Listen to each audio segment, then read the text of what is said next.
Dan, could I weigh in here? Sure. I live in Perth, which is probably one of the mining capitals of the Yeah, I world. live in Perth as well.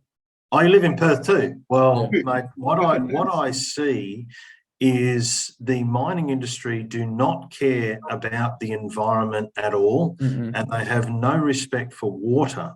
Now, when we talk about radiation, if we look at the mines and the facilities over the last 50 years that have been closed down, they are all sitting there wasting away, rotting into the environment because they can't deal with the radioactive waste that comes out of the base load of the minerals that they process.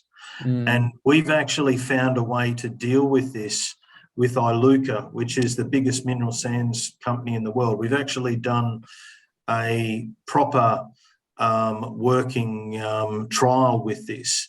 So when we talk about radiation being a global threat for energy creation, when you look at how much radiation is out there just from the mining industry alone, I don't believe that. I think it's completely taken out of context. And I'm not a radiation fan, but when you look at what coal and our other forms of energy that we have currently, this is by far a much better option for the world because it's containable. Okay, when you look at what happened at in Japan, if you build a